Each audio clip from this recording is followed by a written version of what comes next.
What's up, everybody? It's BTR, Bees of the Rebel, and what I want to talk about right now is the Manny Pacquiao, Tim Bradley fight. I know I'm kind of late, man, kind of late, more than late, but hey, I feel like it's still necessary to talk about it, and we'll give some analysis to it. Pacquiao looked great in the fight. I thought it looked like what I kind of expected. I don't know, did I expected two knockdowns and one really decisive knockdown, but he looked the same in my opinion. He looked sharp. He didn't look like he lost a step. Looked like he can keep going if he wants to. He he fought well. Tim Bradley looked like he was not trained by Teddy Atlas. It looked like the same what we've been seeing, which is a fighter who's a solid fighter, a fighter who can take a punch, but a fighter who's he's missing a little bit of something to make him the Mayweather, the Pacquiao's type of a level caliber fighter.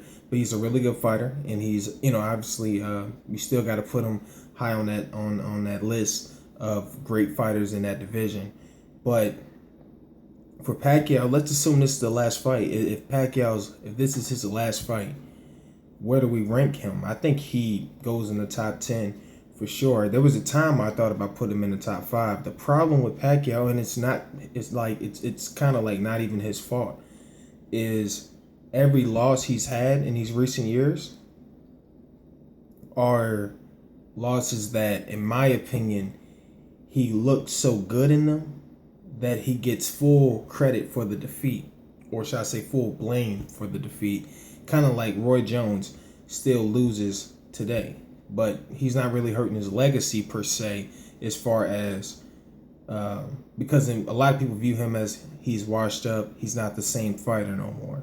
Whereas when Mike Tyson lost to Danny Williams, he lost, but we didn't view this ain't the same guy that beat Trevor Berbick, or this ain't the same guy that lost those. I mean, that won those fights in the '80s or late '80s, early '90s type of guy.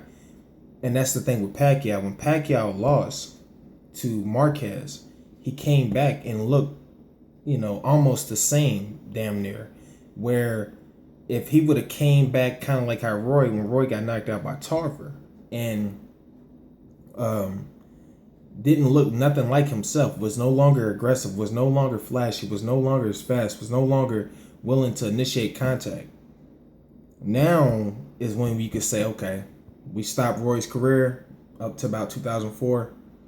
I gave him full, I give Tarver full credit for beating that version of Roy Jones. But once after that, it was over. And that's the same thing that goes, that's the exact opposite that goes here. Whereas Pacquiao lost to Marquez, came back, beat Brandon Rios solid, came back, beat Tim Bradley, and then Chris Algieri, and then lost to Mayweather, and then beat Tim Bradley one more time.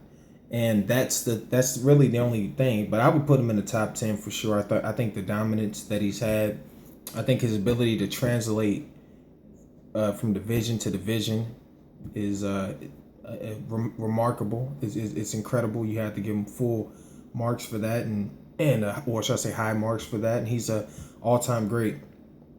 Pacquiao, you can probably make the case he's in the top 5 just because of the fact of his ability to translate in that in each division. He's been in 8 divisions, although this is a different era where each division could be just separated between 5 pounds, 6, 7 pounds now. So it's different than it used to be. Whereas when we say another division, it might be another 15 to 20 pounds.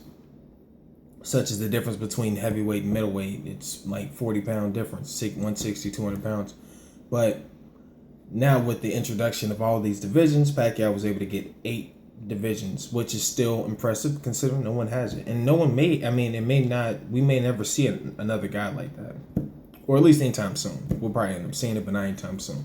And right now, Pacquiao deserves to be called a legend. He deserves to be called one of the greatest of all time.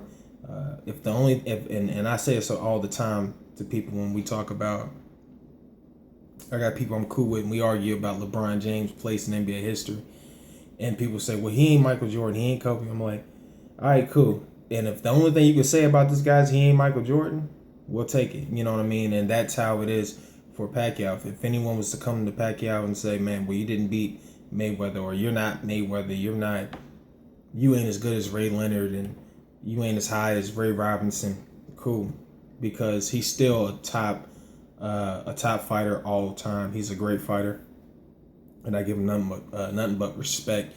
Assuming it's over, we must, as they say, tip your hat to him, and he's looked dominant as always, man. So congrats to Pacquiao. Congrats to Tim Bradley for trying hard in that fight as usual. And I'm out of here, man. Appreciate every view I get once again.